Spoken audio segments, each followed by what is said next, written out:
எப்படி இப்படி சொல்கிறாரு? பாரதி தான் தமிழ்நாடுன்னு சொல்கிறாரு. பாரதி மட்டுமா சொன்னார் தமிழ்நாடுன்னு?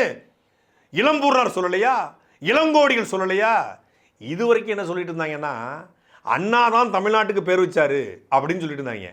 இப்போ பாரதி அண்ணா பிறக்கிறதுக்கு முன்னாடியே, அண்ணா சொல்றதுக்கு முன்னாடியே, மாநிலம் பிறப்பதுக்கு முன்னாடியே, மொழி வழியாக மாநிலம் பிறப்பதுக்கு முன்னாடியே, சுதந்திரம் அடைறதுக்கு முன்னாடியே அவர் தமிழ்நாடுன்னு பாடிட்டார். செந்தமிழ் நாடுன்னு போதினிலே இன்ப தேன் வந்து பாதி இது காதினில்லைன்னு சொல்லிட்டாரு.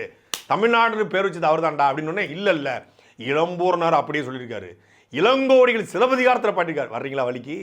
ஒவ்வொரு மேடையிலையும் நாம் தமிழ் கட்சி, எப்பா நீ ஒன்றும் தமிழ்நாடு வைக்கல, சிலப்பதிகாரத்திலே தமிழ்நாடுங்கிற வார்த்தை இருக்கு, தமிழகம் இருக்கு, இமிழ் கடல் பரப்பின் தமிழகம் தமிழ்நாடு இருக்கு.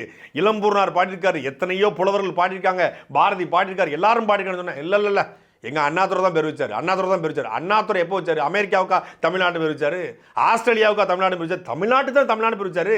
சங்கரங்கினார் 74 உயிர் இருந்ததுன்னு தெரியாதான்னு கேட்டா அதெல்லாம் விடுங்க. அவர் உயிர் திறந்திருந்தாலும் பேர் வச்சது யாருங்க அப்படின்னு தான் கேட்டுட்டு இருந்தாங்க. இப்போ போட்ட போர்டில் நேராக போயிட்டாங்க இளங்கோடிகளுக்கு. இதுக்கு தான்